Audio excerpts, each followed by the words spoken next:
Ainda, ainda não. Viva pessoal, viva. Estou só aqui a preparar o. Deixem-me só ligar aqui o iPad que hoje vou precisar do quadro. Ou seja, do iPad, do quadro virtual. Só por aqui a facecam. Ainda estou aqui um bocado nos finalmente. Ora viva. Epá, não, hoje é a sério, mas não significa que seja complicado. Aliás, eu acho que o tema é muito simples. Epá, mas é um assunto que tem muito, há muito hype em torno disto. Há também muita discussão em torno de coisas irrelevantes, percebem? Coisas que não são mesmo importantes e, portanto,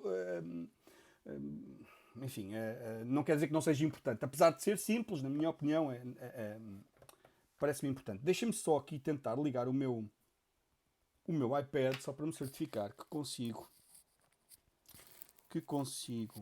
ehm, ter um quadro.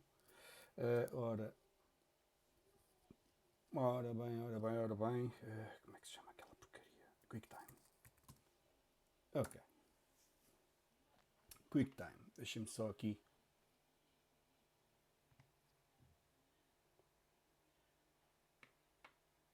Então, onde é que anda? O QuickTime. Oh, valha-me Deus. QuickTime, pá. QuickTime, pá. Estás aqui, filho. Estás aqui. Desculpem lá, desculpem lá. Ora bem, epá, então o que é que me traz aqui hoje? O que me traz aqui hoje, boas, compal, como é que é? O que me traz aqui hoje, ora aí está ele, ora aí está ele. O que me traz aqui hoje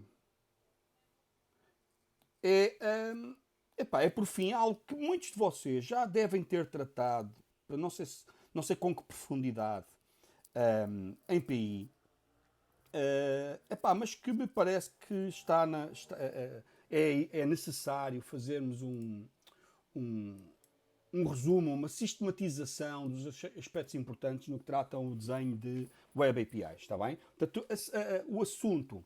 aumenta o som do micro? Ok, pessoal. Esperem lá, esperem lá. Digam lá, epá, mas olha que aqui o som do micro aparece muito próximo do red. Eu ainda não estou aqui hoje às gargalhadas, o Archangel. Uh, tentei aumentar um bocadinho o teu som. Ok? Eu posso aumentar aqui um bocadinho, mas é que se eu começo aqui às gargalhadas, vai ser o fim da picada, meu. Ficas com furo-te um tímpano. Ok? Quando começo para aqui a rir, tá bom? Pronto, ok. Então vá. Mas dizia, há muita religião em torno deste assunto, está bem? O meu objetivo hoje, e vão ser duas sessões acerca do desenho de Web APIs, óbvio que não fica tudo dito, como é evidente, vou todavia tentar dar em destaque às coisas mais importantes e com isso ajudar-vos no processo de decisão, ok? Quando tiverem que tomar decisões acerca do desenho de uma Web API, conseguirem tomar essas decisões e eventualmente terem espírito crítico na recolha de opiniões acerca desse assunto, está bem? Ok, então deixem-me só ver. O iPad aparece? Ora, aí está ele. O iPad aparece. Está muito bom. Vamos lá então começar. Qual é que é o plano para a sessão 2? Boa noite, Ricky. Como é que é? O plano para a sessão 2 é este que aqui está. Bora lá ver isto. Isto é o código da nossa brincadeirazinha que eu tenho andado a fazer. O plano é este, está bem? Portanto, eu vou começar por vos falar um bocadinho de sistemas distribuídos e conceitos elementares sobre sistemas distribuídos. Digo conceitos elementares, mas não estou certo que todos tenham isto presente e por isso vou falar um bocadinho sobre eles. Porquê é que eu vou falar? Porque são aspectos que vão ter consequências não só no protocolo HTTP, como na forma como vamos desenhar a nossa Web API. Está bem? Já agora, quando se fala de Web APIs ou APIs HTTP, há sempre uma designação que é REST, ser REST, Representational External State Transfer. Ser ou não ser REST é hype, é moda, está bem? Na verdade, não é moda, é o estilo arquitetural que está na origem da web. Foi uma fase em que o pessoal se esqueceu disso. E agora toda a gente que tem uma web API diz que tem uma web, poder dizer que a minha API é REST. Ok? Boas, Lafi. Certo? Agora, independentemente disso, o que é que numa frase, ou em poucas palavras, o que é que significa ser a REST? Significa respeitar a web. E o que é a web? Ok? A web é HTTP e Hypermedia. Ok? HTTP e Hypermedia. São as duas palavras fundamentais aqui. Hoje vou-vos falar de HTTP. Vou tentar não abominar, não ser uma grande seca e estar aqui a descrever os detalhes todos do protocolo, até porque eu próprio não os sei. Está bem? Portanto, o que eu fiz aqui foi colocar o conjunto de ideias fundamentais, que me parecem a mim fundamentais, no que diz respeito a desenhar uma web API, é certo, mas tendo consciência do que é que significam, das principais propriedades, melhor dizendo, do protocolo HTTP. Está bem? Então vamos lá isso. E pus links. Já agora, o Pedro Félix, o outro professor desta disciplina, é coautor do livro cujos capítulos eu coloquei aqui, e que aparentemente, porque sou totó, fiz um commit com aqui um sufixo aqui neste design estranho, portanto vou já fazer o fix disto, está bem? Dê-me só um segundo, já agora faço fix disto.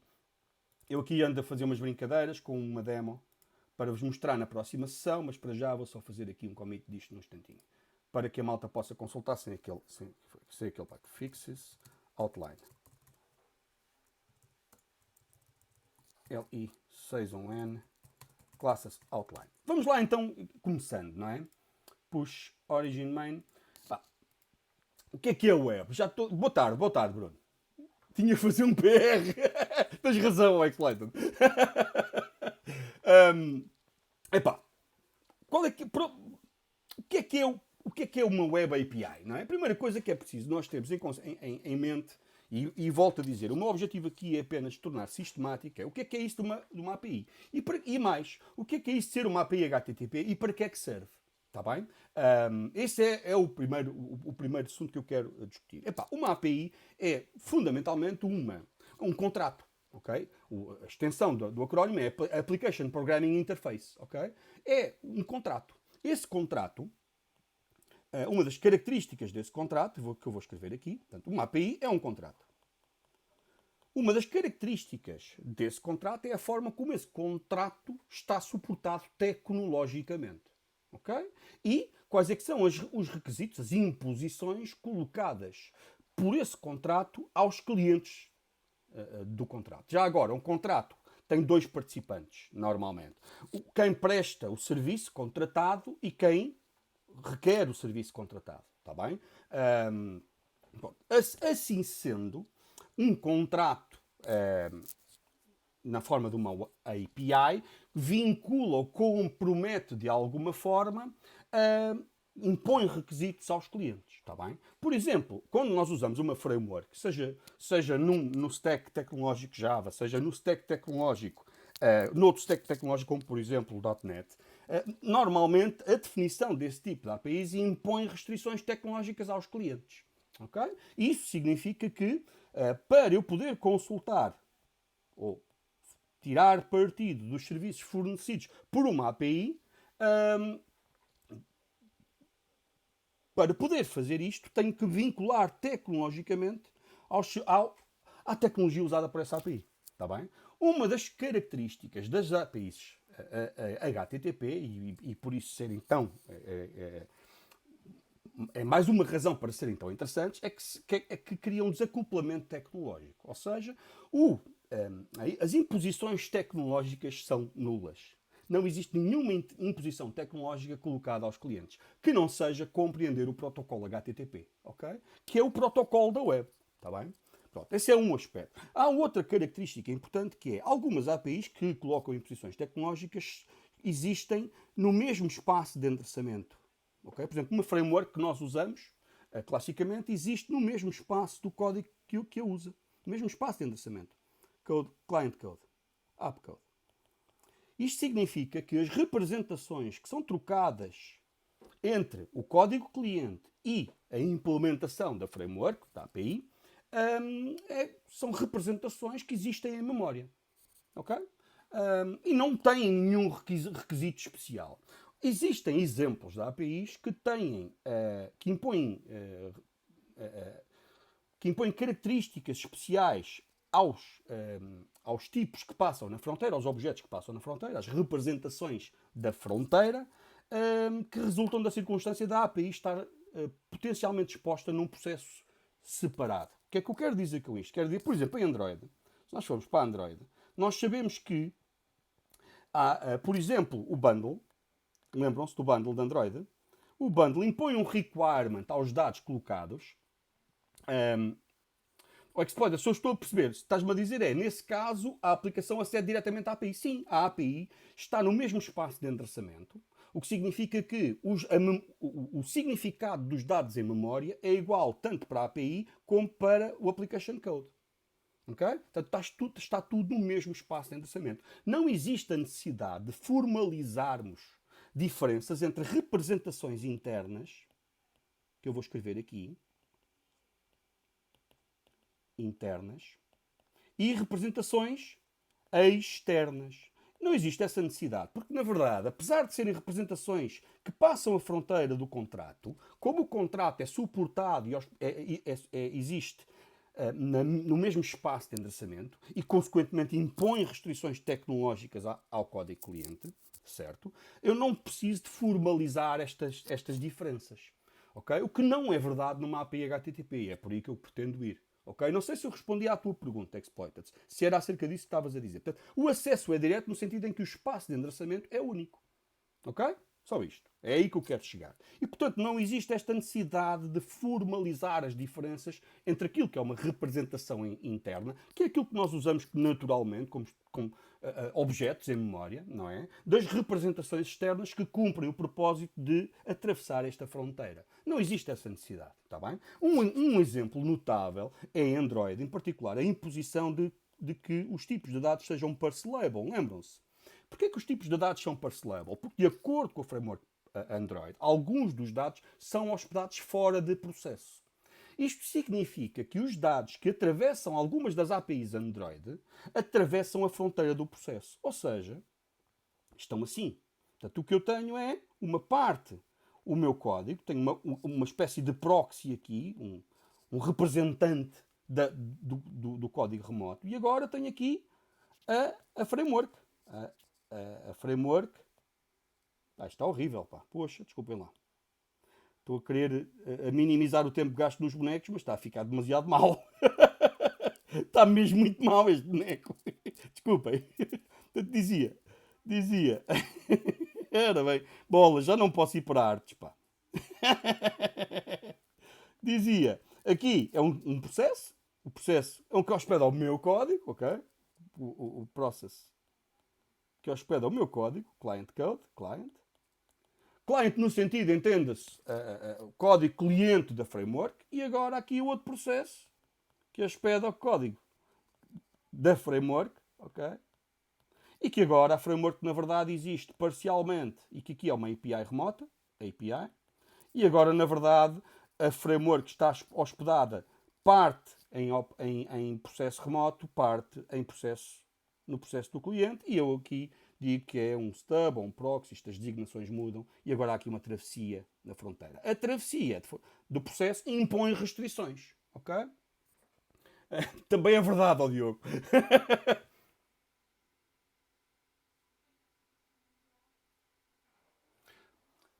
Luffy, a questão é, eu quando escrevo código, eu faço uso de código de terceiros. O código de terceiros, para ser usado, impõe restrições. Essas restrições impostas a quem? A quem quer fazer uso daquele código. Em particular às frameworks. Normalmente, as frameworks que nós usamos com maior frequência são frameworks que existem no mesmo espaço de endereçamento. E, portanto, mas isso significa que são impostas restrições tecnológicas. Okay? Nomeadamente, o código cliente, se isto é Java, normalmente, o que está aqui deste lado, Java, entenda-se JVM, aqui também tem que ser um cliente JVM, não é? Normalmente é assim que funciona. Existem esforços de interoperabilidade binária, por exemplo, um notável era COM, em Windows, interoperabilidade binária COM, mas também é um contrato, é uma imposição tecnológica, que é cumpres o contrato COM. Ok? Bom, dito isto, esse contrato impõe restrições e determina as características, determina a necessidade de caracterizar bem o que pode aparecer na fronteira ou não. Ok?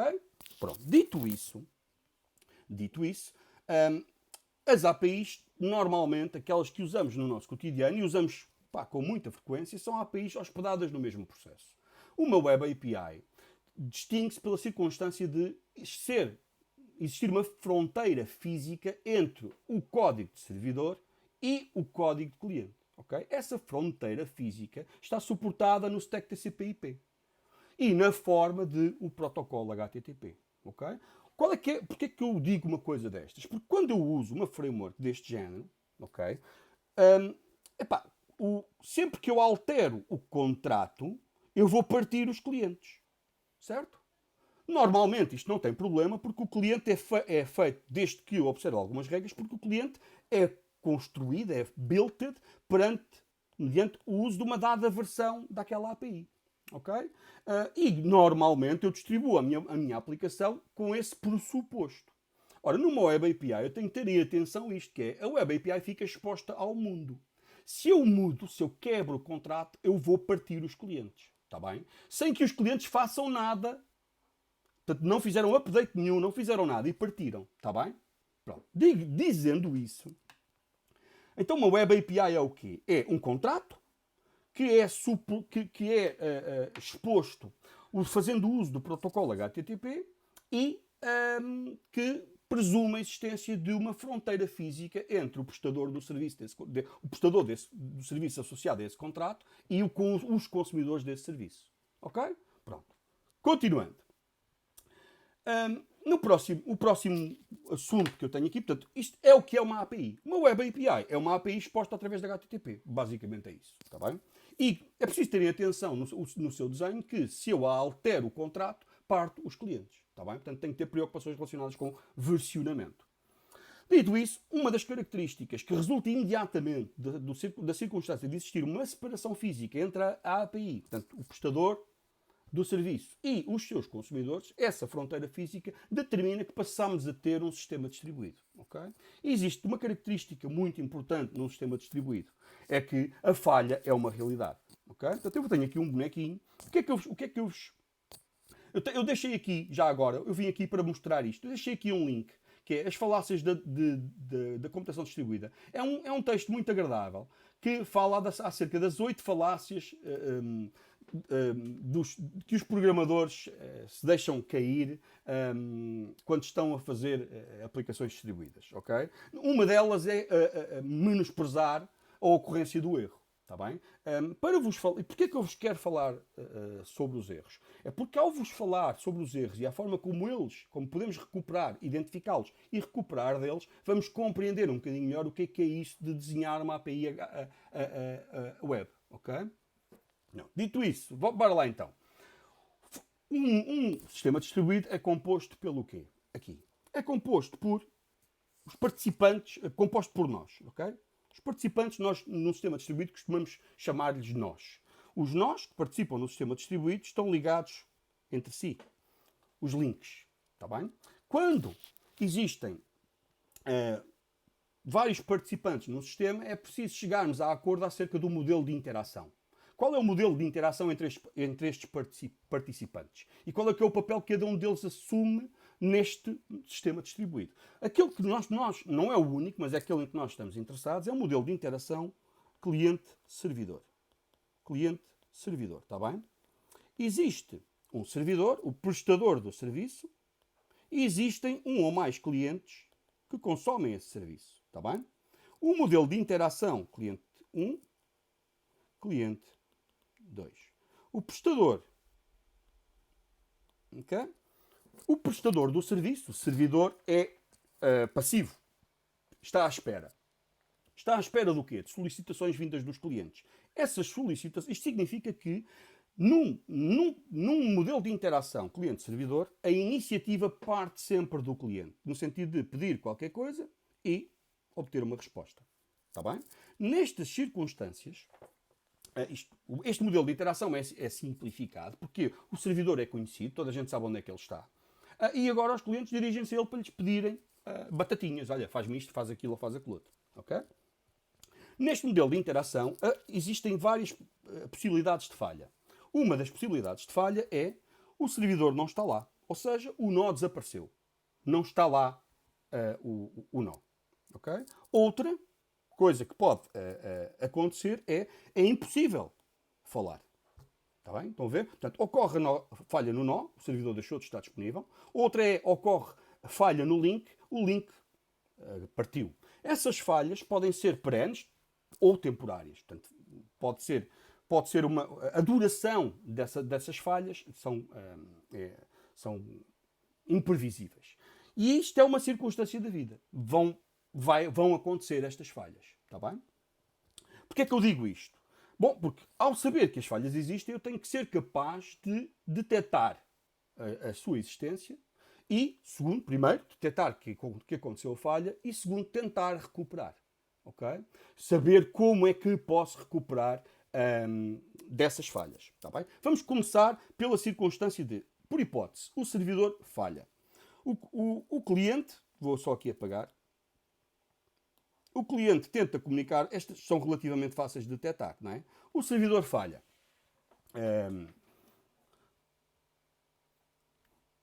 Ok, estou aqui a olhar para o chat.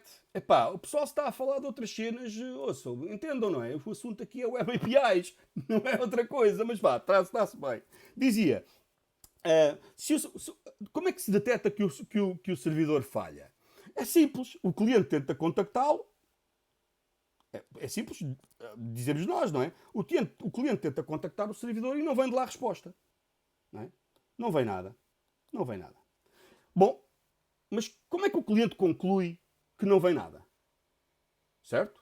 Portanto, vai ter que haver um tempo limite durante o qual o cliente fica à espera de uma resposta. Certo? Bom, há cenários mais simples que é, ele não estar lá, na verdade significa que ele nem sequer conseguiu estabelecer uma ligação TCP. Mas aí também há um timeout. Ou seja, onde eu quero chegar é, uma forma de detectar falhas é admitir um tempo máximo de espera por algo.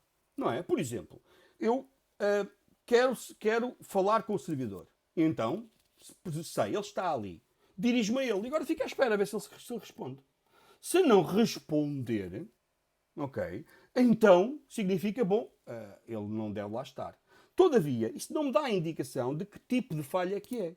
Eu não sei se foi o servidor que, na perspectiva do cliente, que atirou uma mensagem e não recebeu nenhuma resposta. O cliente fica sem saber se o servidor não ouviu, se ouviu e respondeu, mas a resposta não chegou, ou se o servidor nem sequer estava lá, vivo. Percebem? Portanto, isto quer dizer o quê? A ausência de resposta à minha pergunta cliente, se pode significar que houve uma falha no link. Esperem lá, o que aconteceu aqui? Foi um ganda zoom, que não era o que eu queria fazer. Pode significar que ou houve uma falha no link, ou houve uma falha no servidor. Vou fazer aqui um clean-up disto outra vez, para me ajudar aqui a expressar a ideia. Está bem? Portanto, primeiro ponto. Falhas existem. Que tipos de falhas? Falhas de nós, no caso servidor, porque é no modelo de interação cliente-servidor aquilo que nos interessa. No nó, entenda-se, servidor. Como é que é, Gonçalo? Segundo, falhas nos links, na comunicação. Okay? A falha do link, em qualquer um dos casos, a forma que eu tenho para detectar que houve uma falha é esperar por uma resposta até um dado tempo limite. Okay? Portanto, o timeout é um mecanismo fundamental de detecção de falhas. Bem? Eu saber que falhas desta natureza, ou seja, nós que estão em baixo ou links que estão em baixo. O problema é que, qual é que é o timeout bom? Pode ter só demorado a responder, percebem? Portanto, isto levanta aqui uma série de preocupações associadas a, ok, está bem, eu espero um certo tempo limite, mas e se porventura eu tive só azar e a comunicação estava lenta? Quais é que são as consequências disso? Ok? O quê? Qual é que é a dúvida? Desculpem. Qual é que é a dúvida, Exploiter? Não vi. Pá, estava muito noise estava muito barulho no chat e eu não consegui acompanhar.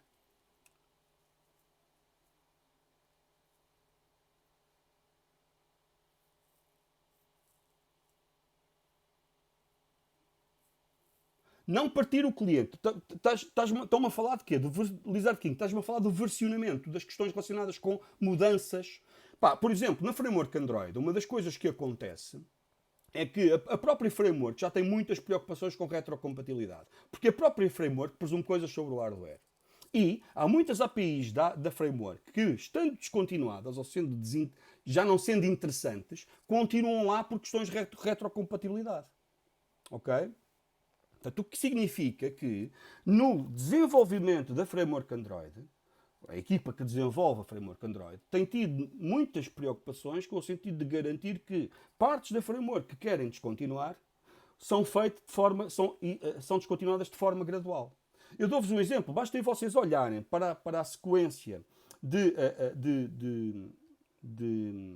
versões de Android e nas alterações que têm acontecido. Uma das coisas que aconteceu foram os broadcast intents. Os intents broadcast, a maior parte deles foram descontinuados para aparecimento da API do Work Manager. Percebem? Eu não queria divagar aqui, mas a ideia é esta. O facto de eu expor uma API tem consequências. Ok? Seja ela uma API de que natureza for. E as consequências são problemas relacionados com o versionamento. Se a API é usada por clientes terceiros, ok? Eu tenho que certificar-me que não parto o contrato, que não quebro o contrato. E se pretendo quebrar o contrato, tenho que o fazer de forma a dar tempo aos clientes adaptarem-se. É isso. Isto para casos, isto é a técnica usada para cenários em que eu tenho a API no mesmo espaço de endereçamento. Todavia, devo ter em consideração o seguinte, que é, quando eu altero o contrato de uma API HTTP e a publico, instantaneamente todos os clientes, ok, podem potencialmente partir. Porquê? Porque eu alterei algo. Não é? Eu dou um exemplo, tão simples quanto isto. Eu fiz aqui uma brincadeirazinha, tão simples quanto isto, que é, esta é a minha aplicaçãozinha que eu vou pôr a correr do servidor HVAC, não é? Portanto, CMRFI, no caso de uma Web API, é possível, eu não quero ainda falar sobre formas de abordar o versionamento, está bem? Até porque existe uma solução para isso. Obrigadinho. Estou a mostrar o iPad. Até porque quero, sobretudo, falar nisso na próxima sessão, está bem? Mas sim, claro que existem formas de não quebrar os clientes. Imagina que eu quero fazer uma alteração que é potencialmente disruptiva. Tenho que, provavelmente, acrescentar novos recursos e novos, depende da natureza da operação. Okay? Eu vou dar aqui um exemplo. Okay? Vou dar aqui um pequeno exemplo. Isto é a minha aplicaçãozinha elementar que está a simular o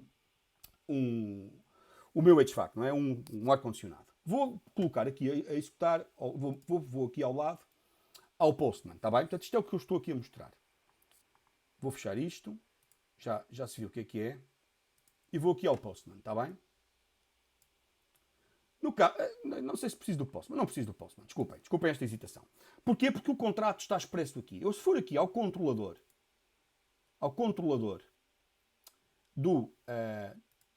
um dos controladores que tenho aqui um controlador Temperature Controller. E tenho aqui outro controlador que é o State. Não é o Common, é o State. Okay? Aqui. Estes controladores implementam o contrato que está... O que é que queres fazer, Exploit? Apagar as mensagens todas. Dizia, este controlador é a implementação de parte do contrato. Parte do contrato está expresso aqui, querem ver? Era uma vez um GET para um URL cuja composição é HVAC path barra power state. Ok? Estávamos a falar deste. Portanto, isto é, é parte do contrato.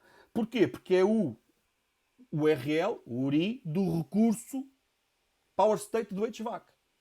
Se eu alterar aquele URI, então parto. Okay? Este é só o exemplo mais óbvio. Mas existem outros aspectos que têm a ver com o conteúdo das respostas que são importantes considerar aqui. Se eu mudar o conteúdo das respostas de forma a que não observe a possibilidade de forma a garantir que não parto os clientes, então também vou ter problemas. Agora, sim, posso usar técnicas de versionamento, nomeadamente deixando a antiga, okay, disponível. O problema é que os meus recursos são identificados por URIs. Mas eu já lá vou a Archangel, está bem? há várias técnicas. Eu não, acho que é precoce estar a discutir isso. É verdade que a culpa é minha porque eu chamei a atenção. Mas simplesmente para dizer o seguinte, que é, o meu objetivo era só este. A circunstância de eu publicar uma API via HTTP significa que ela está disponível para o mundo. E uma consequência direta disso é, calma, porque se está disponível para o mundo e há clientes, eu agora estou condicionado às alterações que posso fazer ou não a essa API e à forma como as vou fazer. Está bem? As soluções para lidar com esses problemas, uma das quais é usar a hypermedia. Está bem?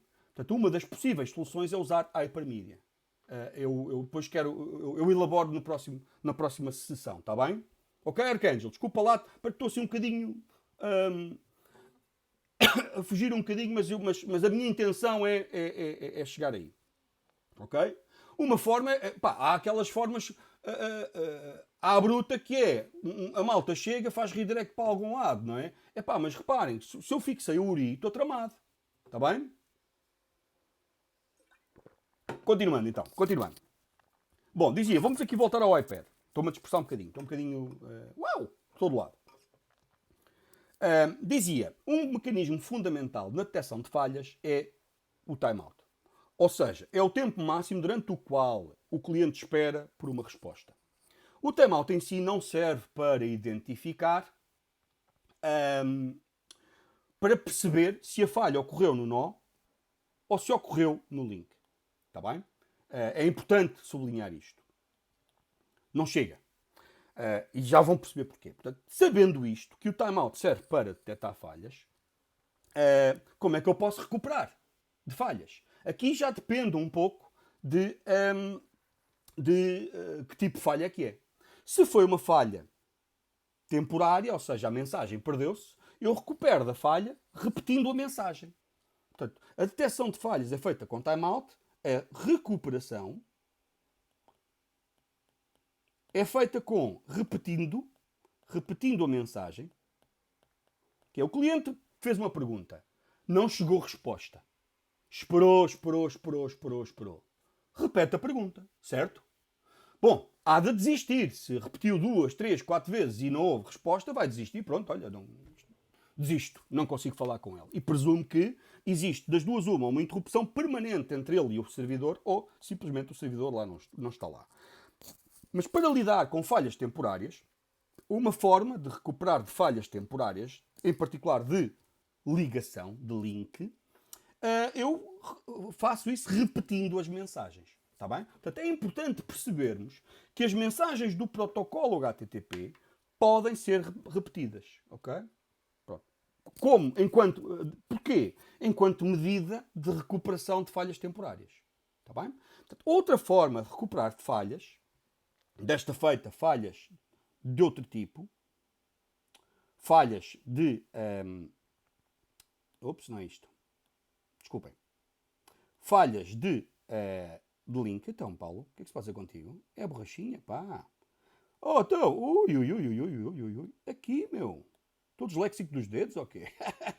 Dizia, falhas de nós é com replicação. Está bem? Outra forma de recuperar de falhas, de tentar ultrapassar a circunstância da falha é replicação. Ou seja, replicar. Replicar é então uma técnica usada para tolerância a falhas, para ser mais tolerante à existência de falhas. Replicar o quê? Bom, eu replico os servidores e tenho aqui vários. Enfim, a forma como eles respondem ou não às solicitações depende um bocadinho, mas posso ter vários servidores, ok? E agora o cliente, quando tenta contactar, se porventura não é atingível, pode existir aqui alguém no meio, um representante que decida, este não consigo falar com ele, então vai para o outro. Okay? Isto introduz aqui um outro elemento na equação, está bem? Que é um participante que pode estar à frente do servidor, de facto, a tentar perceber qual é que é o servidor real, este elemento, para quem vai entregar a comunicação, o pedido, está bem? Portanto, mas isto onde eu quero chegar é, existe, enquanto medida de recuperação de falhas, ou de aumento de tolerância a falhas, a replicação. A replicação pode ser de serviços, tenho várias instâncias de servidor, ou dos dados, ok? Posso replicar os dados. Uma medida, onde é que eu quero chegar com esta conversa toda? Existe um conjunto de características que no protocolo HTTP que resultam desta circunstância. HTTP é o protocolo usado na web. Okay? É um protocolo usado para atravessar fronteiras físicas. A existência da fronteira física aumenta a probabilidade de ocorrências de falhas. Falhas de nós ou de links. Como é que eu deteto a ocorrência de falhas? À custa de, ao tentar falar, ficar à espera de uma resposta. Se essa resposta não vem, ok, presumo, falhou qualquer coisa. Uma forma de recuperar dessa falha é fazer o quê? É repetir, sublinho, a mensagem. Ok? Ao fazer, já te vi, Diogo, a repetição pode ter consequências. Nomeadamente, dependendo de onde é que ocorreu a falha. Está bem? Também já lá vamos. O outro aspecto a ter aqui em consideração é, está bem, ok, já percebi, uma forma de tentar recuperar falhas é repetindo as mensagens. Se elas puderem ser repetidas, claro. É repetir as mensagens. Ok, então e outra forma de aumentar a tolerância às falhas? É replicando. Replicando serviço, ok? O servidor está replicado, ou simplesmente replicando os dados produzidos por esse servidor, ok? E agora colocar esses dados noutro local. Está bem? Ok? Pronto. Agora, já que o Diogo e o Exploited já estão de volta disto, quais é que são os participantes na web? Os principais participantes. Vou aqui apagar isto. Ok? Já lá vamos.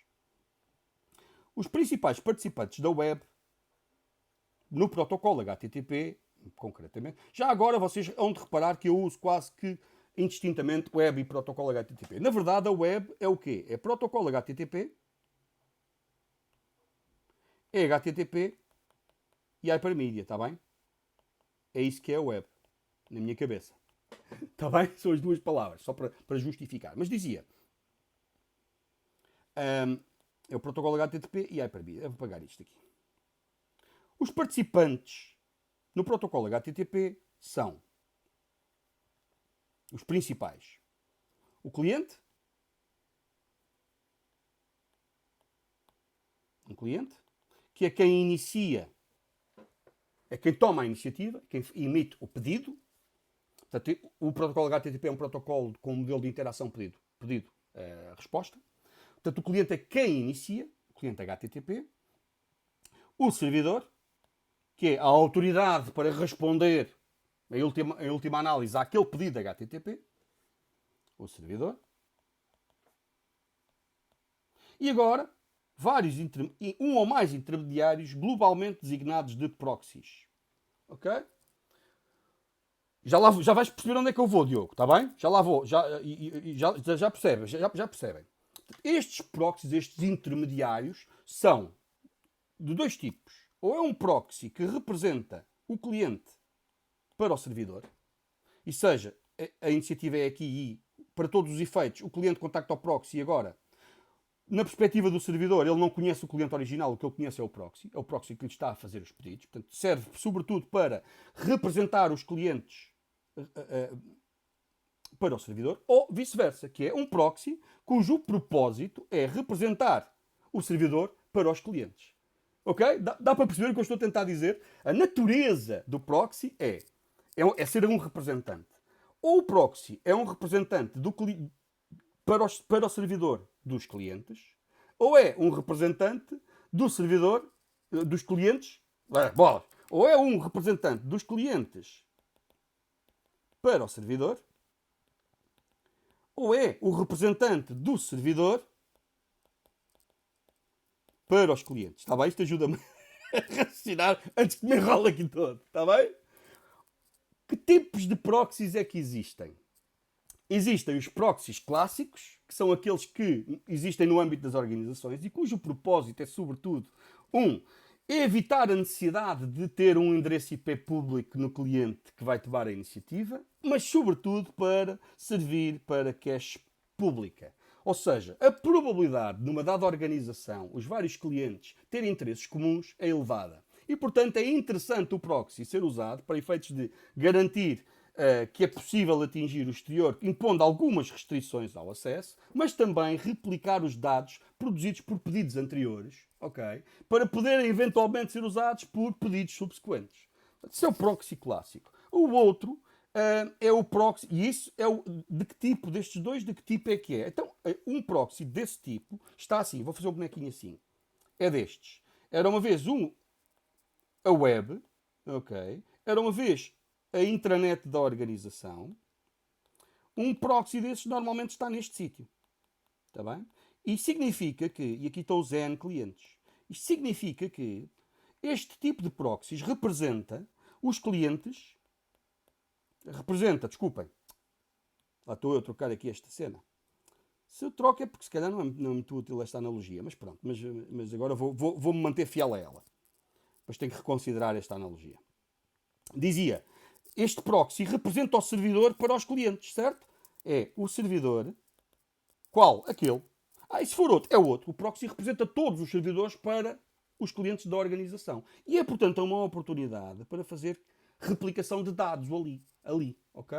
Tendo em consideração o seguinte, a autoridade acerca desses dados é o servidor original, está bem? Na dúvida, estes são os dados bons, está bem? Já lá vamos. Significa que é possível que estes dados que aqui estão replicados se tornem stale ou irrelevantes. Ok? Pronto. Ou antigos. Este é um tipo de proxy. O outro de que falavam agora e que veio a propósito do quê? Do balanceamento de carga e da repetição de serviços são os reverse proxies, que fazem, entre outras coisas, balanceamento de carga. Ok? Por exemplo, assim, era uma vez um servidor ou uma bateria deles. É lá, então meu. Já percebi o que é que se passa. Estão maioritariamente obsoletos, sim-se, que é verdade. Existem outros. Portanto, tenho aqui uma bateria de servidores escondidos por detrás daquilo que é um reverse proxy. Se chama um reverse proxy. Eu também se chama isto gateway, reverse proxy, cujo propósito dele é o quê? Então, é representar os clientes para os servidores. Lá estou eu com esta cena aqui a aparecer-me. Há aqui um toque que eu faço. Está bem? Esta é a oportunidade para fazer balanceamento de carga, que é o cliente não sabe que existem vários servidores, dirige-se a um servidor cuja resolução vai para aquele reverse proxy, e agora é o reverse proxy que, está encarregue de detectar falhas destes nós e, se for caso disso, encaminhar o tráfego para outros nós que agora passe a considerar nesta distribuição de load balancing. Está bem? Pronto. Isto para dizer o quê? No protocolo HTTP existem, portanto, vários participantes que presumem coisas acerca das características das mensagens. Está bem? Esta linga-linga toda que eu estou aqui a fazer é acerca disto, que é olhando para o protocolo HTTP e para os participantes do protocolo HTTP e para a forma como eles participam, fica evidente que se eu quiser de facto tirar partido do protocolo HTTP, da web, portanto, da parte da web, eu devo observar, devo respeitar as características das mensagens do protocolo. Está bem? Porquê? Porque se eu não o fizer, não posso tirar partido da existência destes participantes que podem acrescentar benefícios à solução. Por exemplo, independentemente dos proxies clássicos estarem ou não potencialmente obsoletos, existe uma questão que é a da replicação dos dados. Se eu puder, e a replicação dos dados pode ser feita em vários sítios, em caches ditas privadas ou caches públicas. Okay? Essa replicação é interessante para evitar que pedidos idênticos façam o percurso todo. Isto retira carga de todo o caminho, percebem? Retira carga dos servidores, retira carga da rede de comunicações e aumenta o desempenho percepcionado pelo utilizador da aplicação. Está bem? Porquê? Porque a proximidade dos dados, do local onde eles vão ser necessários, é fundamental para que eu tenha um bom desempenho, para que eu, o utilizador, consiga ter uma boa experiência de utilização no que diz respeito ao desempenho da aplicação. Está bem? Abraço para ti, Olodrimt. Está bem? Dá para perceber a ideia? Portanto, esse é o argumento. Então, olhando, o que é que eu vou fazer agora? Vou-vos falar um bocadinho sobre o protocolo HTTP e sobre as propriedades das mensagens do protocolo, tendo em conta que o nosso objetivo é respeitar as suas propriedades por causa daquilo que vos acabei de dizer até agora. Estamos a falar de um sistema distribuído que está, em consequência disso, sujeito a falhas. As técnicas de recuperação de falhas são retransmissão, okay? Repetir algo, se puder repetir. Se não puder repetir, não há como recuperar da falha, o que é uma chatice, não é? Porque não é agradável. Eu tento e falhou, há uma falha, bolas. Segundo, outra forma de aumentar a disponibilidade ou melhorar a tolerância às falhas é replicando os dados e os serviços. Está bem? E tudo isto tem manifestações no protocolo. Bora ver, bora ver. Portanto, a seguir, o que é que eu tenho aqui? O que eu tenho aqui é o que é que compõe a web? Isto são um conjunto de conceitos, de ideias, e que eu não quero aprofundar demasiado agora, porque vamos revisitá-las várias vezes. Mas se vocês se lembram da conversa de PI, esta é conversa quase generalizada, a web é um conjunto de recursos ligados entre si. É isto que é a web. Okay? O protocolo usado para chegar a esses recursos é o protocolo HTTP, o protocolo principal. Está bem? Portanto, ainda estou. Sim, eu estou no iPad porque é o que eu quero usar. Eu olhei para aqui, mas no fundo era isto que eu queria mostrar. Espera aí. Já agora, só para que não fiquem completamente às escuras. O que eu ia mostrar era isto. Ia mostrar-vos que, epá, o meu objetivo de falar deste conjunto de assuntos, que até nem deixei grandes links aqui, porque isto são temas muito vastos, foi sobretudo para vos sensibilizar para a necessidade de olharmos com atenção para as características do protocolo e das mensagens do protocolo HTTP. Não conhecendo, obviamente, todos os detalhes, porque é um protocolo com alguma extensão, está bem? Mas é importante conhecermos as propriedades principais, está bem? Mas dizia, portanto, a web é, vamos voltar aqui ao iPad, a web é isto. Num boneco é isto. São recursos com ligações entre si. Ok? O que é um recurso? Epá, um recurso é qualquer pedaço de informação que mereça a atribuição do identificador. Está bem? Portanto, por exemplo, olhem aqui, na minha brincadeira. Eu, na brincadeira que fiz, vou mostrar o cliente aqui, desculpem. Já mostro, está bem? Vou aqui. Na perspectiva, onde é que está Está aqui. Anda cá. Poxa, está difícil isto. Mais um aqui. E agora puxo este para ali. Dá jeito de ter aqui o Postman, ok? No caso... Obrigadinho, Lopes. No caso, o que é que eu estou a dizer? Eu tenho aqui um conjunto de recursos. E que recursos são esses? Então, olha, é o estado ligado ou desligado do HVAC. Não é? Isto é o URI desse HVAC. É verdade que isto é um URI, um identificador, que é parcial. Para que seja completo, o que está aqui à vista, para que seja completo, eu tenho que dizer também onde. Mas isso vocês lembram-se, não é? O URI é composto, no caso o URL, é composto por... o URL que eu estou ali a falar é este, já agora.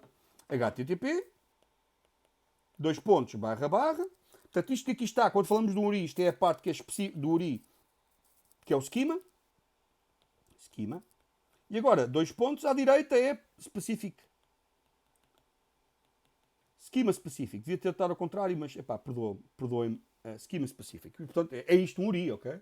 No caso concreto, eu estou interessado em URLs, porque são identificadores que localizam, que dão logo a localização. E o que eu vos estava a mostrar aqui, neste caso, era um URL composto por indicação localhost, do local host, porto, portanto o endereçamento máquina e porto, e depois a parte específica de endereçamento dentro desse tal.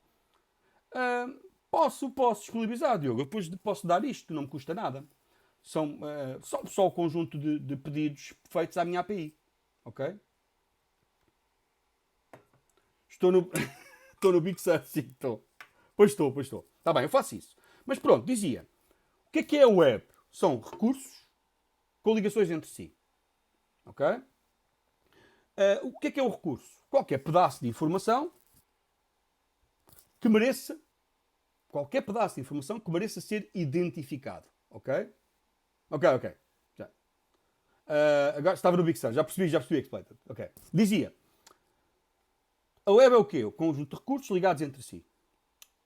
O que é um recurso? Qualquer pedaço de informação que mereça ser identificado. Ok? E como é que...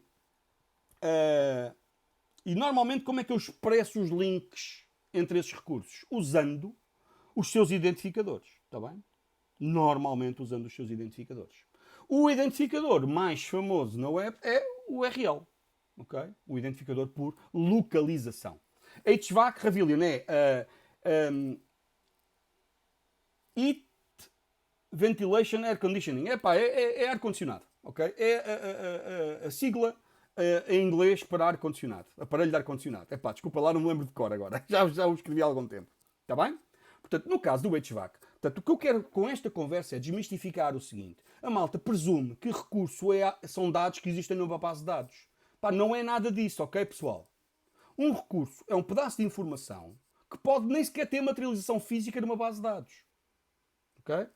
É um recurso de informação. É um conceito abstrato. O recurso é um pedaço de informação.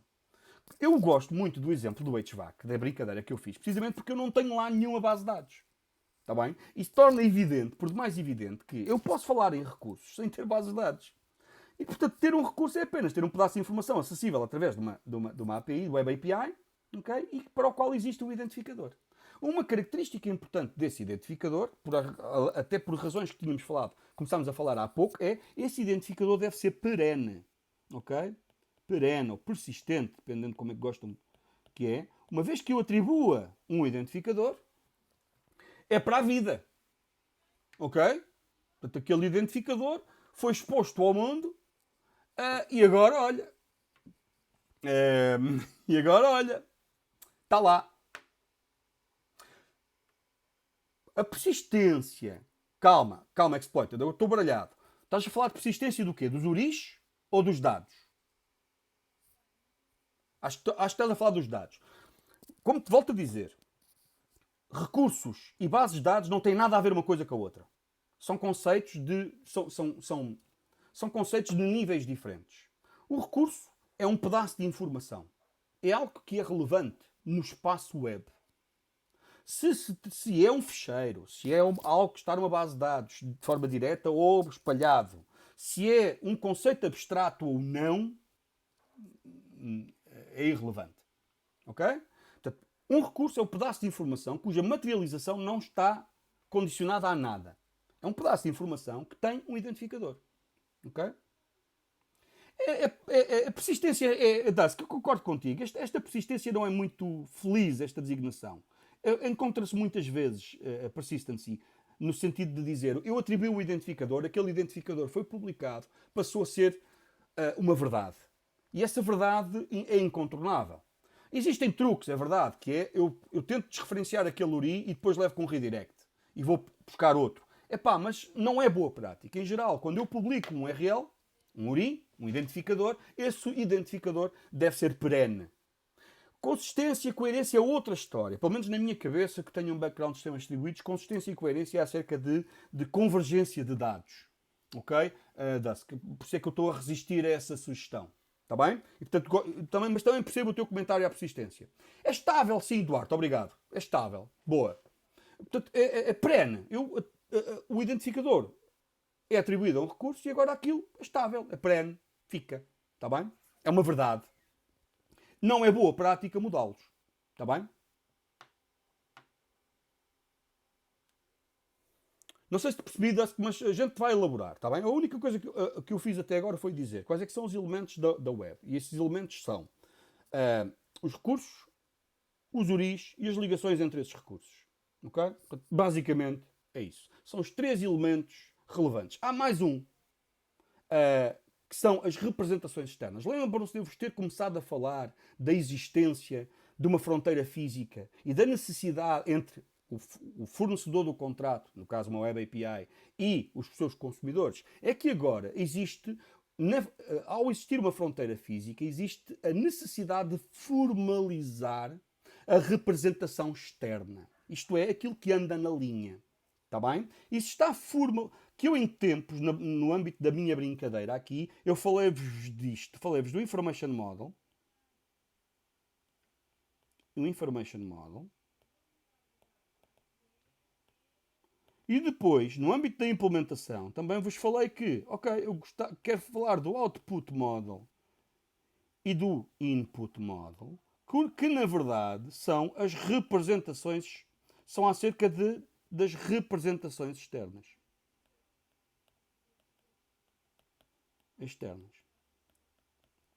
Está bem? As representações externas usadas são um big deal, são um assunto muito relevante no desenho de Web APIs. Está bem? Ok? Pronto. Isso é o tema da próxima sessão. Na segunda-feira a gente vai estudar algumas representações conhecidas. Porquê que isso é importante? Porque o uso de normas, o uso de coisas que são globalmente aceites, viabiliza a interoperabilidade. Ou seja, se eu me vincular às normas, a norma é algo que toda a gente conhece, o que significa que não tem que haver nada especificamente criado para compreender aquilo. Porque basta compreender a norma. Está bem? Mas eu não quero elaborar ainda muito acerca disso. O que eu queria chegar era elementos da web. Reafirmo. Então, a web é o quê? Então, é um conjunto de recursos interligados entre si. Porreiro. Ora, isto foi assim que ela nasceu. Com o quê? Com que tecnologias? HTML, não é? Que páginas HTML, que eram rendered no browser, eu agora clicava, navegava, e isto servia para os humanos. O argumento é, se serve para humanos, também serve para máquinas. Está bem? Bom, keep that in mind. Vamos manter isso em mente. Retomando e voltando então a olhar com atenção para as propriedades do protocolo HTTP, que eu estou-me a alongar e estou preocupado com o tempo. Vamos lá aqui. Vou mudar aqui para isto e vou mostrar-vos esta coisa. Aqui o sumário, de novo. O nível do recurso é esse e pronto. Sindas, que é isso mesmo, é isso mesmo. Ok. Portanto, este que aqui está são os elementos da web, os elementos principais da web. Está bem? Que são os recursos, que têm uma identificação, as interações entre esses recursos, os links, e as representações, no caso, as representações externas, ok? Os formatos. Ora, o protocolo HTTP, como eu já vos disse, tem um modelo de interação pedido-resposta, tá bem? Esta é a semântica. A iniciativa é do cliente e os participantes são aqueles que eu já enumerei. Olhemos então para os métodos. Epá, muitos de vocês já quase todos os conhecem, não é? O que eu fiz aqui, em vez de os enumerar, foi isto. Era uma vez um pedido e vamos olhar então para a semântica dos pedidos, está bem? Está aqui. E reparem, são links diretamente para a norma. Porquê é que eu fiz isto? Porquê é que eu... Se bem que isso está aqui nestes capítulos. Mas porquê que eu pus aqui diretamente os links para a norma? Porque uma coisa que eu gostava de vos... que se habituassem é, na dúvida, vamos consultar esta norma. Não é uma norma assustadora ou cabeluda demais. Não é. É fácil de compreender. Para que estejamos, de facto, a desenhar uma Web API digna desse nome, nós temos que respeitar a norma HTTP, está bem? Devemos respeitar o protocolo. Aqui, os request methods é o quê? Um pedido leva a indicação de qual é que é a natureza desse pedido. Qual é a ação, ou o verbo. Tá bem? Aquilo, a semântica disto, estão a ver? Existem, olhem aqui, deixa-me aumentar um bocadinho. Estão aqui. Desculpem. Não é nada isto. Quero ir aqui primeiro. Properties. Acho que este aqui está... Ok. Está aqui a lista deles. Está bem? Estão a ver ali a lista dos pedidos.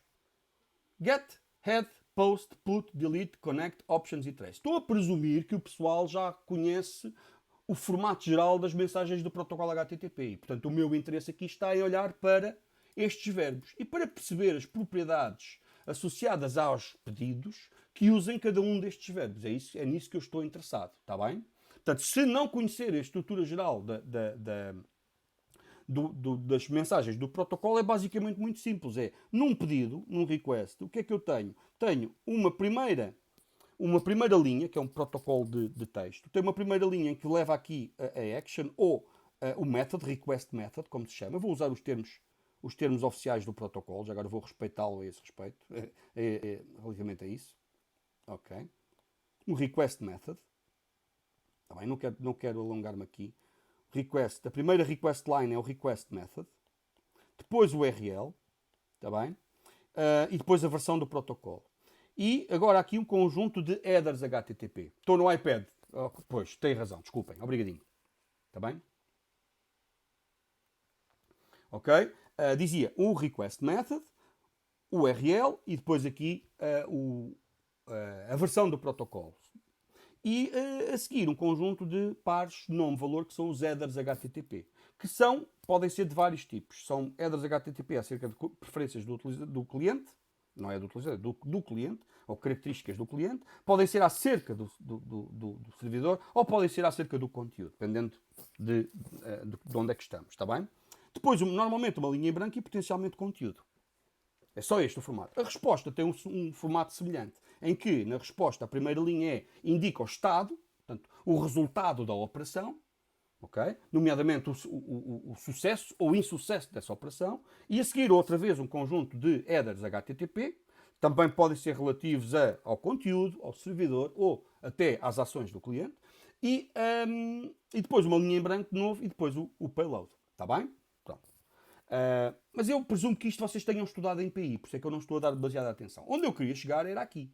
Ao conjunto de operações, que se nós olharmos com alguma atenção, o que é que nós vemos? Um get parece que é para obter coisas, não é? Um put parece que é para pôr. Apagar parece que é para apagar. Portanto, os nomes são até altamente intuitivos. Mas para além dos nomes, a gente tem que conhecer as suas propriedades. E é isso que eu quero mostrar. Está bem?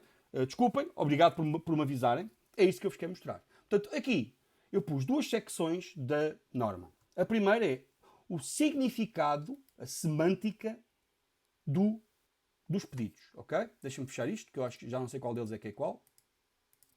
A semântica dos pedidos. Está bem? E a semântica é simples. Okay? Normalmente, a semântica destes tipos, okay, isto aqui pede a transferência de uma representação, okay, identificada por o URI que eu dou. É só isto. Está bem? Portanto, a semântica está aqui. Portanto, quando nós queremos ter operações, temos que perceber qual é que é e codificar essas operações através de, ou representá-las através de uma web API. A primeira coisa que precisamos perceber é qual é que é a semântica das operações. E get é acerca de obter. Na dúvida vem aqui e lê. Estou a ver, são meia dúzia de linhas. O add é idêntico ao get com uma pequena diferença. Não vai o payload. Para que é que servem uma coisa dessas? Perguntam-me. Olha, por exemplo, para poder verificar, obter os headers associados à resposta, que seriam produzidos numa resposta real, sem pagar o custo de utilização da rede de comunicações, com o payload todo da resposta. Estão a ver a ideia? O post é daquelas coisas que é mais à grande. Deixa-me ver se eu encontro aqui. O post, no fundo, diz o seguinte: a semântica do post é a que eu quiser. Ok? Basicamente é isso. Já vão perceber melhor o que é que isto quer dizer. Portanto, na dúvida, se eu não consigo expressar aquilo que eu pretendo, então provavelmente é uma semântica tão particular que merece que seja um post. Ok? Acerca do post, não se faz nenhuma presunção. Tá bem? Eu queria encontrar a secção da norma, dê-me só um segundo. Está aqui. The post method requests that the target resource process the representation enclosed in the request according to the resource's own specific semantics. Que é o post method, é acerca de o servidor fazer o que quiser. Com a semântica que quiser. Está bem? Ok? Portanto, como veem, o post é o fallback. Exploited. Estás-me a perguntar um heartbeat para o add. O add serve, por exemplo, para cenários em que eu quero verificar se a atualidade dos dados que tenho do meu lado. Imagina que eu quero verificar se os dados que eu tenho ainda são atuais ou não. E não quero pagar o custo de os obter. Posso fazer um pedido add. Na resposta vem informação que eu poderia usar, no caso um header, com a informação que eu iria usar para perceber se é preciso ou não refrescar os dados que tenho guardados. Ajudou? Exploited. Está bem? A gente há de elaborar isto adiante à medida que vamos arranjando exemplos, mas acho que era esta a tua pergunta, está bem? Eu juro que eu inibi do Not Disturb, meu. O que é que se passa? Porquê é que me apareceu aqui uma mensagem? Ai, ai, ai, ai, ai, ai, ai. Espera aí que é já a bota. Quit. Está bem? Obrigadinho, Robuero. Bom, continuando. Pá, este assunto é sempre delicado. O meu primeiro propósito porque é fundamentalmente expositivo, é acerca da exposição. O que eu pretendo é que a malta perca o medo com isto, não tenham medo de ir ler aqui. E, porque isto de desenhar uma web API é acerca de respeitar o protocolo HTTP. E em vez de gastarmos tempo a discutir should I put ou should I post, já agora o Félix tem um textozinho aqui, HTTP Method Selection. Leiam isto. São meia dúzia de parágrafos. Está bem? Que no fundo diz o seguinte, que ouçam, não gastemos tempo a discutir o sexo dos anjos. Não. Respeitemos a semântica das mensagens do protocolo. E isso exige, bora ler. Ok? E é só ler isto, uma meia dúzia de linhas. E na dúvida, se é uma semântica tão própria, tão própria, tão própria, então é um post. Está bem? Epá, é tão simples quanto isto. É complicado, na verdade, depois há muito folclore em torno disto. Mas para já é só isto. Está bem? Que é o que está aqui dito, olha. O post method, ok, indica ao servidor, pede ao servidor que processe o recurso associado. Já lá vamos, exploited, já lá vamos a isso. Que pede ao servidor que processe o recurso associado. De que forma? Da forma como ele achar. Esse semântico ele é que sabe. Isto quer dizer que os participantes na web, os intervenientes, nada podem presumir acerca do post. Nada. Absolutamente nada. Porquê? Porque a semântica não está definida para além de aquilo que está feito no servidor. É o servidor, a implementação concreta da API, que define aquela semântica. Está bem? E, portanto, nenhuma presunção pode ser feita. Que presunções é que são relevantes? É aí que eu quero chegar, Exploited. É aí que a gente vai. Bom, os outros, vocês continuam e vêm aqui. Está aqui a semântica destas coisas. Propriedades. Se na dúvida vão olhar para... A semântica é autoexplicativa, mas na dúvida vão ler aquilo. Ok? A dúvida normalmente é acerca do post. Como eu disse, entre o post e o put. A malta, mas ponha um post, ponha um put. Ouçam. O put é acerca de... Bora lá ver aqui as propriedades. Não resisto. Antes de ver as propriedades, vamos ver a semântica do put. Onde é que estás? Onde é que estás, meu filho? Delete? Não, já passei. Put. Olha aqui, the put. Olha, the put method requests that the state of the target resource be created or replaced by the state defined by the presentation enclosed in. Que é, eu quando faço um put, estou a pedir ao servidor que a representação identificada por aquele URI seja substituída por aquilo que eu lhe estou a dar. Substituída. Ou criada de novo com aquele conteúdo caso ainda não exista. Ok? Isto é muito importante. Substituída completamente. Não é parcialmente, é completamente. Ora, está bem, ok, percebemos. Percebemos, o delete, está bem, já percebemos. Tudo bem. Então, mas, ok. E o que é que isso... Devo escolher adequadamente de acordo com a sua semântica. Mas, ok, mas e? O que é que eu ganho com isso? Tem relação direta com as propriedades destas mensagens, com a presunção, com as presunções que são tomadas relativamente a elas por todos os participantes. Nomeadamente, vou aqui ao Properties. As mensagens são estas. Ok? Desculpem, as propriedades são estas. Safe. Operações ou método, request methods, entenda-se, safe. O que é uma mensagem safe? É uma mensagem que não produz alterações relevantes no servidor. No recurso associado àquele URI, entenda-se, está bem? Perdoem-me aqui o atalho verbal. Não produz alterações significativas. Eu estou a dizer desta forma, e não dizendo essentially read-only, porque, reparem, pode haver logging. O estado do servidor pode mudar, porque foram escritas linhas de log. Está bem? Mas não existem alterações relevantes no sistema. Em particular, não existem alterações no recurso. Ok? É um acesso read-only ao recurso. Porquê que isto é importante? Bom, isto é importante porque, assim, no caso lembram-se de uma técnica de recuperação de falhas, que era repetir? Eu posso repetir. Os participantes, quando não obtêm resposta ao get, podem repeti-lo. Ok? Podem perfeitamente repeti-lo de forma tranquila. Certo? Está bem? Outra propriedade é a idempotência. É outra propriedade importante. Já agora, desculpem, Onde é que está aqui o resumo disto? Epá, aqui eu vou apelar ao livro. Desculpem lá. Está aqui um resumozinho à maneira. Não, isto aqui já é codificação. Se calhar aqui antecipei-me. É aqui, salvo erro. Safe Methods, onde é que eles estão?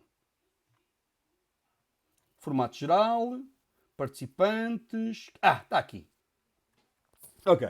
A outra, isto é o livro, é o capítulo do livro do qual o Pedro Félix é coautor, está bem? Outra, epa, mas eu tinha visto uma tabela aqui. Get, desculpem lá, deixa-me só ver The Important Add.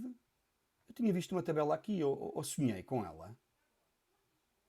Chatice, sonhei com a tabela.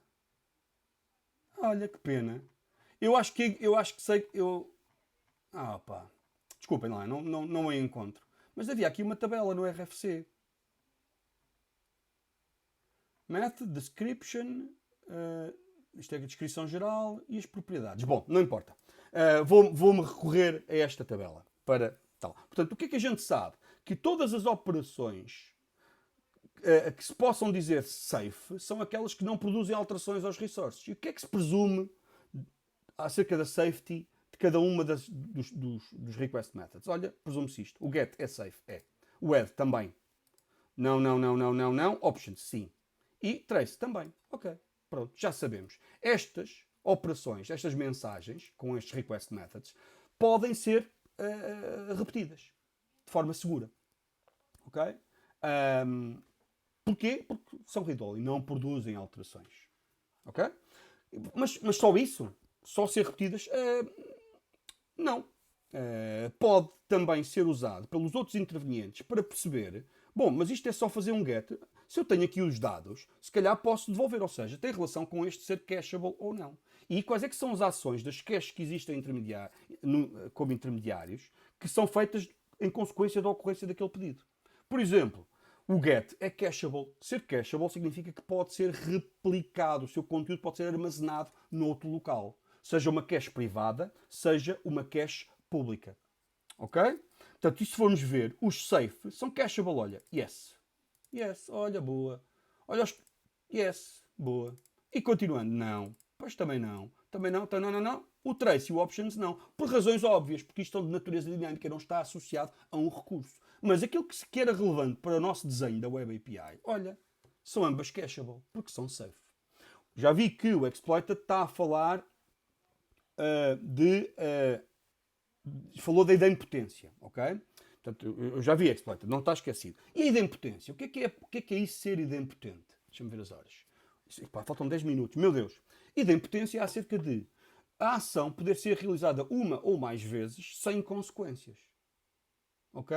Portanto, se é feita uma ou n vezes, o resultado é exatamente o mesmo. É só isto. No caso de ser safe significa a operação não produz alterações ao recurso. Ou, se quiserem, de uma forma mais geral, não produz alterações relevantes no estado do sistema. Ok? Ser idempotente é uma característica que é relativa à execução de uma ou mais vezes daquela operação. Okay? Se a operação puder ser executada uma ou mais vezes com exatamente o mesmo resultado, então é idempotente. Porquê é que é importante ser idempotente? Precisamente por causa dos mecanismos de recuperação de falhas, nomeadamente da retransmissão. Quando há retransmissão, se a mensagem não for idempotente, eu corro o risco de provocar erros complicados, não é? Resultam até da concorrência. Vou aqui à minha API para tentar ilustrar. Desculpem, ao meu iPad para tentar ilustrar. O que eu estou a tentar dizer é isto. Ok? Era uma vez um servidor. E era uma vez uma mensagem post. O post não.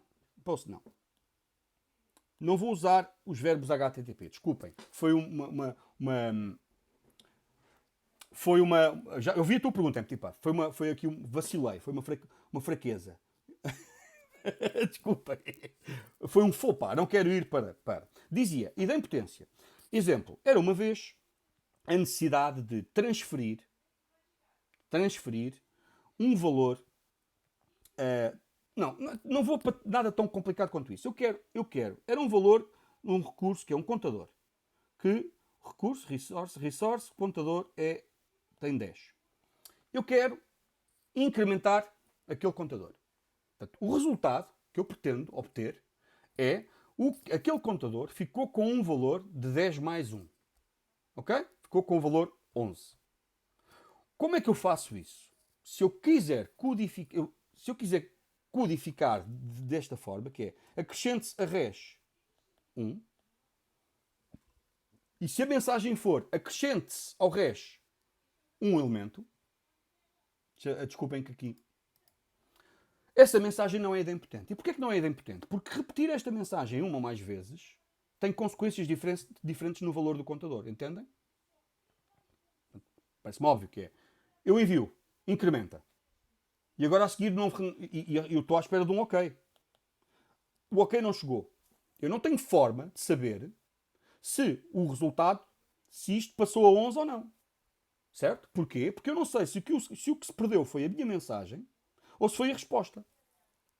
E como não, fiquei sem saber, e como não recebi resposta, retransmito e envio outra vez. Olha, passa lá isso, a mais um. E a consequência vai ser qual? Bom, se a primeira chegou e a resposta é que se perdeu, este passou primeiro a 11 e agora vai passar a 12. E o resultado das operações foi eu pensava que estava a retransmitir a mensagem, mas na verdade eu estava a fazer a mesma operação várias vezes. Portanto, o resultado de executar uma vez ou N vezes não é o mesmo. Está bem? Ok?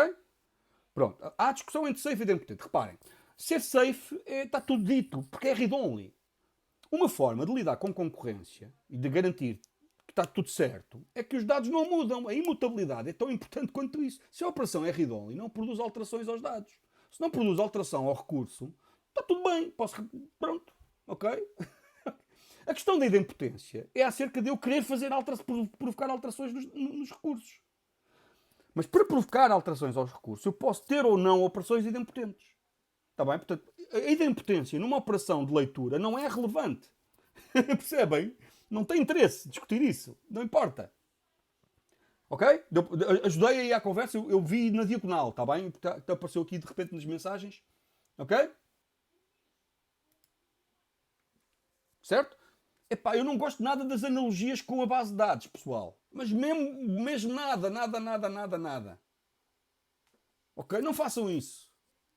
Pensem assim. Um get é uma leitura dos dados, do recurso.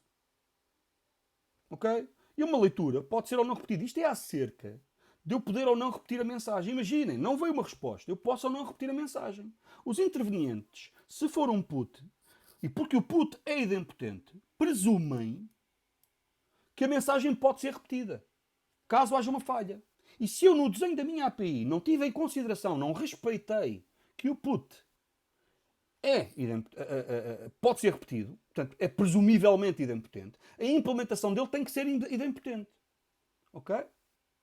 Portanto, um put pode ser usado para criar o recurso, se for a primeira vez que é lá colocado, e também pode ser usado para o atualizar, como diz o Diogo. Pode ser usado para os dois casos. Não é verdade que o insert seja um post. Se o insert fizer verificação se já existe ou não. Portanto, mas eu vou fugir da analogia com as bases de dados. Está bem? Por favor, não. Está bem? O put é acerca de colocar um recurso, a representação externa que eu tenho aqui, eu quero que passe a ser a representação do recurso no servidor. E pronto, é só isto. E tem que ser a representação completa. Tem que ser o recurso completo. Para quê? Para que, se colocar um ou várias vezes, é indiferente. Está bem? Okay? Reparem, isto não é acerca de concorrência nos pedidos. Não. É acerca de a operação poder ou não ser retransmitida. Está bem, pessoal? Porque é acerca disso, idempotência.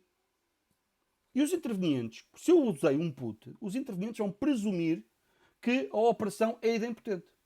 Está bem?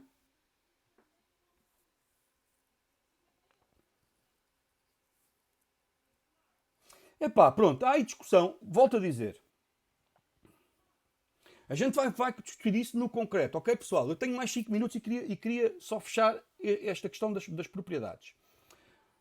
Ouçam, é tão simplesmente isto. A idempotência é uma propriedade da mensagem, ok? E que tem a ver com as consequências da sua repetição. Se a minha operação é idempotente, se a implementação, se aquilo, a operação que eu quero expor na Web API é idempotente, então posso usar um put. Se não é, não posso. Ponto. Ok?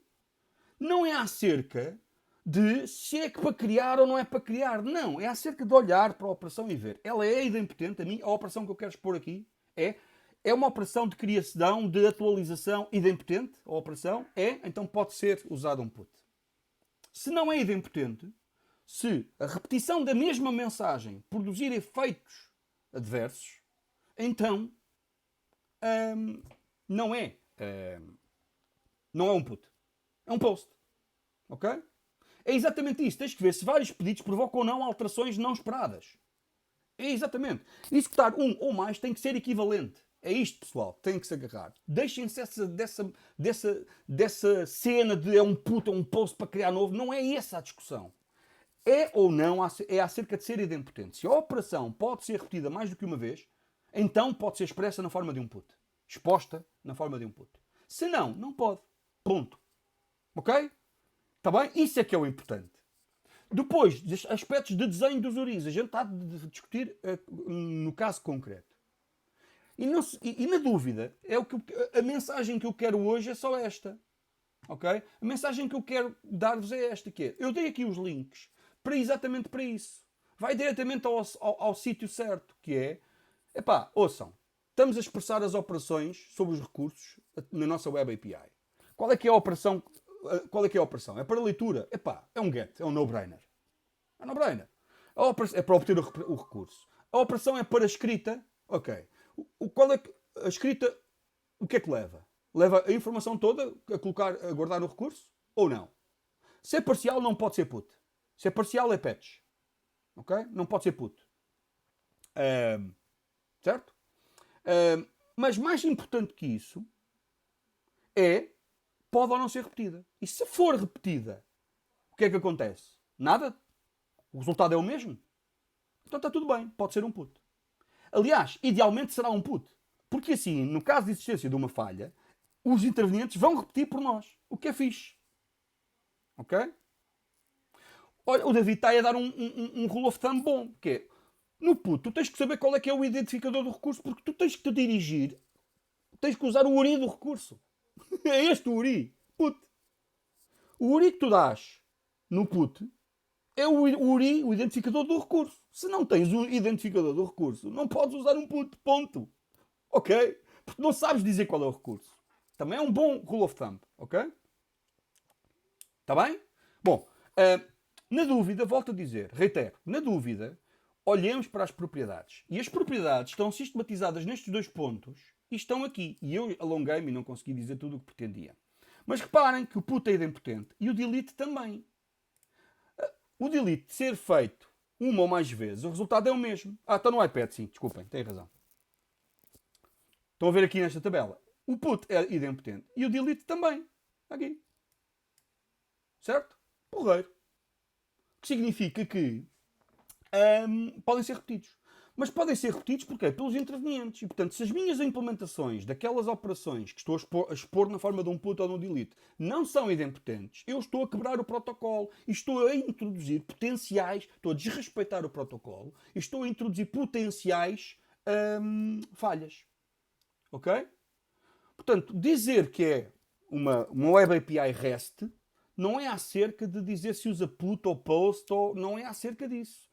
É acerca de respeitar a semântica das mensagens HTTP. Está bem? Nas respostas. A resposta, para terminar, desculpa, eu alonguei-me, já são 8 horas. Que chatice. Mas eu quero... Leiam isto. São meia dúzia de parágrafos. Que é, respeitem a especificação HTTP. É a mensagem que aqui está bem? E respeitem as propriedades das mensagens. É só isto. Não inventem. Ok? Sim, há rules of thumb boas como essa do David. Essa do David é boa, está bem? Pronto. Mas é fixe. Portanto, mas não se agarrem a demasiadas dessas. Porque é acerca de respeitar as mensagens. A semântica. O Exploited faz uma pergunta boa. Porquê que há APIs que apenas usam os verbos mais conhecidos e não tanto delete, por exemplo? Deixa-me responder assim. O problema é que tem a ver com... não posso continuar muito mais tempo. Tem a ver com o seguinte. Tem a ver com o cliente mais famoso. Ok? O cliente mais famoso é o browser. E a forma... Existem duas formas num browser para especificar pedidos. Usando HTML. Uma é um hiperlink. A outra é um form. São os formulários HTML. Sim, um formulário HTML especifica um pedido. Os formulários HTML, não sei porquê, só suporta post, não suporta outros. Isto tem efeitos, tem consequências no desenho. O delete não existir também pode ser por outra razão, que é, mas porquê que a gente está a apagar exploited? É assim tão interessante apagar coisas? Não é? Há espaço com fartura. Normalmente para soft delete, sim. Mas ali não é um soft... Quer dizer, pode ser um soft delete dependendo da implementação. Mas sim, normalmente o que a gente quer é soft deletes, não quer hard delete. Apague-se isso. Epá, não se apaga nada. Pá. Como é que é, Pereira U? Não se apaga nada nos sistemas computacionais modernos. Ok? Faz-se um soft delete. É o soft delete que o exploit está a dizer. Na verdade, os dados não foram apagados, foram só marcados e já não são usados. Ok? É isso que é um soft delete. Uma espécie de, olha, não ligues a isto. É uma flag. Isso. Está bem? Mas eles estão lá sempre. Não. Da cache é outra história. Com o GPDR, Eduardo, pronto. Tens razão. Se são dados do utilizador, de humanos, a conversa não é outra. É outra, está bem? É mesmo para apagar. Porque senão vêm os advogados e lixam um tipo. Ok? Bom, epá, alonguei-me. Eu queria-vos falar um bocadinho sobre... É natural, porque isto puxa conversa e há de facto aqui alguma mitologia em torno destas coisas. Há muita gente a falar. Não estou com isto a dizer que eu é que sei o que é que estou a dizer. Não é acerca disso. A mensagem que eu estou a tentar transmitir-vos é só isto. Ouçam. Ser REST ou ser uma Web API é acerca de, entre outras coisas, outras que ainda vos vou falar, é acerca de respeitar o protocolo. Ouçam, estão aqui os links. Não vos estou a pedir, não leiam a norma toda. Não estou a pedir nada disto. Os links estão aqui. Ok? Não vos estou a pedir, vão ler, para ler aquilo tudo de fio a pavio. Não. Pá, estou-vos a pedir, respeitem a semântica das mensagens HTTP e, se na dúvida, vão aqui e veem. É só isto. Ok? Tão simples quanto isto. Tão simples, mas do caraças. Acerca das respostas, as semânticas, os códigos estão aqui, mas isso eu se calhar vou... Posso. Isto é público, ok? Ó, El Padrinho, isto é público, pá. Olha aqui. É um GitHub com... Estão lá pá, e também tenho muita pena que o Félix não esteja a publicar no YouTube, porque o Félix é muito experiente nisto, muito mais que eu, e portanto acho que ele tem muita coisa a dizer acerca destes assuntos, muito mais do que eu, mas mas pronto, as aulas dele não estão públicas, tenho pena. Gostava que tivessem, mas pronto, enfim. Dizendo isto, eu ainda vou ter que voltar aqui na próxima sessão, na próxima segunda-feira, está bem? Em particular, vou falar-vos sobre as respostas e os códigos de resposta. Também no sítio também há normalmente grandes dramas com a escolha dos response status. Epá, não se metam nisso. Okay? Não é acerca disso. Está bem? Bom, vou ter que fechar. Não posso continuar.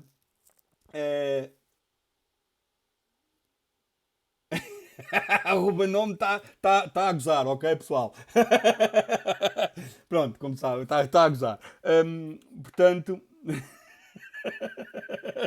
Portanto, eu sei, está a brincar. Portanto, a gente há de voltar. Mas também não é preciso cair no extremo oposto. Que é aí agora, eu vou morrer aqui obcecado pela escolha. Eu não percebi bem se é este. Não percebi bem se é este, pá. Mas não pode ser. Também não é acerca de agora andar ali a nossa vida toda, demorar 20 horas a escolher o response status para algo, está bem? Sim, mas isso é the old ways. Isso são APIs que não respeitam o HTTP. Eu ia dizer, vou ter que fechar, vou fazer uma pausa para fechar aqui o vídeo.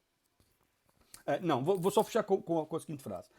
Ser HTTP ser uma Web API é respeitar, entre outras coisas, o protocolo HTTP. Está bem? Vá, pessoal, abraço.